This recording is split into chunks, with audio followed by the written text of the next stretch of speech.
Welcome back to the channel for the filthiest casuals on the face of the planet who love TCGs and who love playing games. I am the filthiest casual, covering flesh and blood, and we're here to talk about PvE, or what I call raiding on Wraith, or just player versus environment. Now today I want to kind of go more into like a deep dive and actually start breaking down some of the actual gameplay mechanics. And specifically today I kind of want to start covering the roles and responsibilities of classes and players. Because when you engage yourself in player versus environment, you're a part of a team, right? So in most RPGs that you might come across, whether you've played World of Warcraft or played with friends on Diablo, Path to Exile, there can be these roles and responsibilities aligned across the board to everyone. So typically you can have your tank, your damaging classes, your support classes, or like a healing class. Today I just want to cover the tank, which is my personal favorite. I love being the tank in games, because first and foremost, the tank kind of guides the tempo of a lot of things that happen. And if we really break it down, the tank has two jobs. One, be the one taking the hit. And two, be the one who's taking the hit a lot better than everyone else is. Otherwise, you're not really doing your job. So if we look at Flesh and Blood, and we look at what's on the table so far, and we're 4 sets in, so things changed from now to when I first started, but I'll kind of give you the little history kind of leading up to that. Do we have a taunt in the game? And the answer is finally, yes, we do. We have a taunt. It's just in the wrong class. But it's not a bad thing. Illusionists got their aura this time around that forces an attack to be on that target. But that's okay. Maybe Illusionist won't be a tanking class, but you could easily offer support through spells like that or actions and abilities like that. But today I'm going to cover my first impression of a tank. So you rewind all the way back to 2020. I think we're sitting probably January to February when I first see Flesh and Blood for the first time, and you see the first 4 classes from Welcome to Wraith. You had the Brutes, you had the Ninja, you had the Guardian, you had the Warrior. I don't think it's really a hard guess for you to figure out which one I thought was the tank, because it's called Guardian, and the Guardian to me seemed like the greatest character in the world, and Flesh and Blood had me in that moment, because as soon as I saw the RPG setup, and I saw the class design, I saw the layout on the playmats when you started your game, the first thing I knew was player versus environment was coming, eventually. And so I only bought one class from the very first set. Sure enough, I bought the Guardian because I was looking for the long term of like, hey, so when this does happen, I want everything for the tank. I want to be fully prepared, every spell, every piece of equipment I could possibly have. I want to be ready to engage this when the time comes. So I want to sell you on why I think the Guardian is the tank on player versus environment. So bear with me. We're going to try some new things for once. There we go. Looking at a lot of the spells and abilities and actions in the class, to me, there are 3 standout cards. There's 3 magical abilities that are here that sell me on being a tank.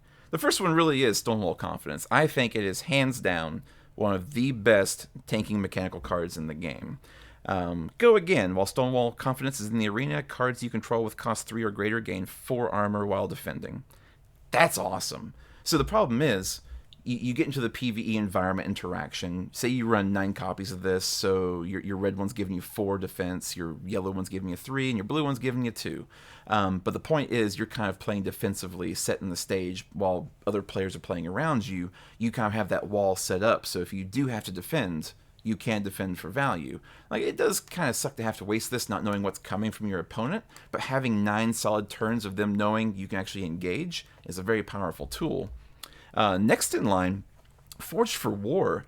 I find it underrated, I believe, for Classic Constructed, just because you do have that divide of physical damage classes versus arcane damage classes. But if you look at player versus environment, and you truly do set up your equipment on the scale of actually having it to defend consistently, so nothing without Blade Break, and nothing without, what's the other one? I know the gloves have it. Is it Temper, yeah. So Crater Fist, not so hot when it comes to Classic Constructed. So at that point, you might be running Goliath Gauntlet. But what you want to do is you want to have a set of equipment that doesn't actually break from being defended with. And then from there, you can use Forged for War to help mitigate 2, 4, 6 damage consistently throughout the game. Lastly, I think this is actually the big kicker, and we're going to go on defensive reactions for a little rant. As additional cost to Staunch Response, you may pay 4. If you do, Staunch Response gains 3 defense. This is, hands down, the most effective defensive reaction in the game, very costly. So you're looking at having 2 blue pitch in hand, hopefully, to defend up to 10 damage. We haven't really seen many opportunities for this to be pretty effective or viable. But looking at player versus environment going forward in the future, I think something like this could be really powerful and important to the game. But since we're on this whole topic of and discussing defensive reactions, let's be fair to all the other classes. Okay, so let's actually take a peek. Oh, by the way, big shout out to fabdb.net. This site's amazing. Looking at deck lists, creativity, looking at full setup of cards. It's like using like the Magic the Gathering Gatherer, but a lot cleaner and actually pretty user-friendly and beautiful. So if you've never been here, if you're new to the game, and you want to check out fabdb.net, I highly recommend it. But back to this, we're looking at defensive reactions for every class. And so across the board, you'll generally see, with the Ranger, defense from 4 to 2, Rune Blade 4 to 2, Wizard 4 to 2, Generic 4 to 2, more Ranger 4 to 2, Theoretical 2 to 4, based on where the card is. Staunch Response, back to the Guardian, defending for 4 to 5, potentially 10 to 8. Flick Flack, a flat 4 to 2 with a substantial or potential X plus 2. And then the other most effective defensive reaction would belong to the Warrior, from 6 to 4. And then you have the generic Unmovable, which is a phenomenal defensive reaction. Still a little costly, but everyone can use it at least. And then we're left with Sink Below 4 to 2. So looking at all the defensive reactions, truly, wholeheartedly, the Guardian is the one with the toolkit already in place to be more defensive. Now, everything I talk about from here going forward, I'm not here to take liberties or step on toes. I'm here just to be theoretical and talk about where LSS could go based on what's already established and in the game. And so with me looking at roles and responsibilities, it's interesting that the Guardian has abilities like this that improve their armor across the board, and other classes don't. To me, that feels like they are setting them up to fulfill a role later on down the road. But it's all theoretical. I could be completely wrong. So looking at defensive reactions, they're set up for the most success. But there is one more point we got to bring out too, and this actually could expand going to the future. Now we're in Monarch, and now we have new defensive reactions, but these are tied to the talents and not the classes. So just looking at Soul Food, for example, just imagine, or sorry, Soul Shield, I can't read. Just imagine we get down the road 3 sets later or 4 sets later, and we come back around full circle to the light talent. And what if there are other new cards printed between now and then for Guardians? What if we get to the point where Guardian has 4 or 5 really efficient defensive reactions, and they are completely set up to actually take over the game as a tank because of what's been established before?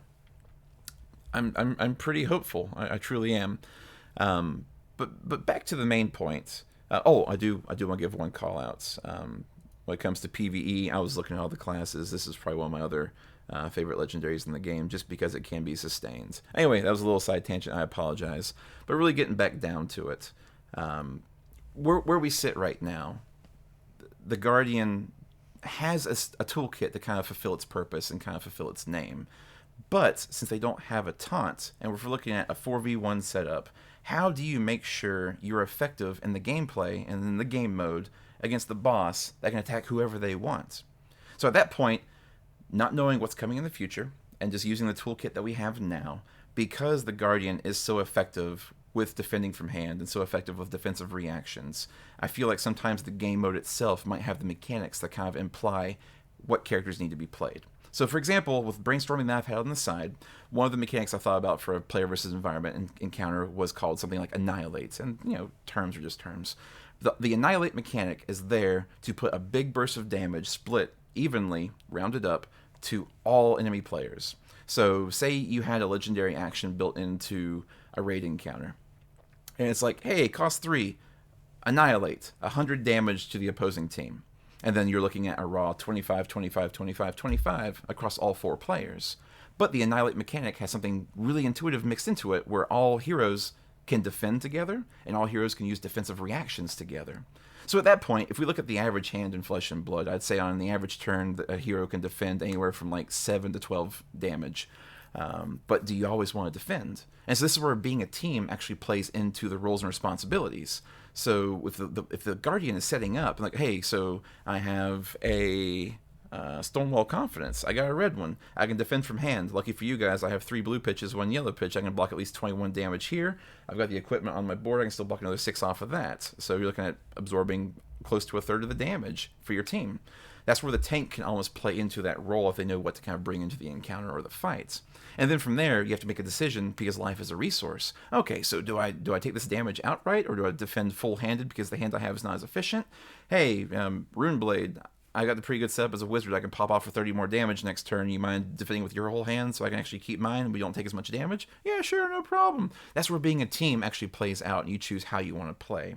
But that's a way of giving roles and responsibilities across the board while you make those decisions. You actually help alleviate the stress or the pressure from the game mode or from the mechanics based on what you can do best. And so right now the Guardian's just a mitigator. He doesn't have a taunt. He doesn't have a way of redirecting combat to his direction, but he can still be engaged and actually bring up a solution where there to be mass effects to the team. So that's playing off the theoretical as what we have right now.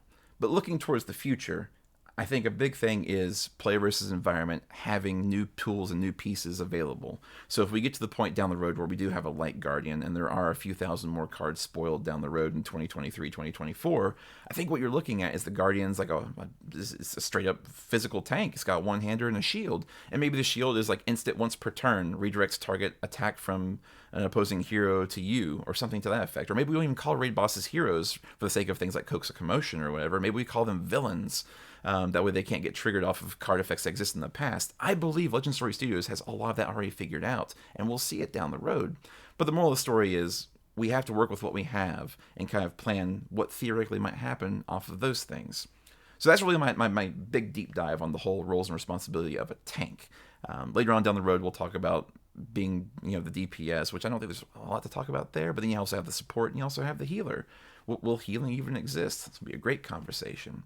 But for now, please let me know what you think. Like, what are your opinions on Flesh and Blood and player versus environment and rating on Wraith? Where do you think the interactions and the engagement can go? I'll be honest with you.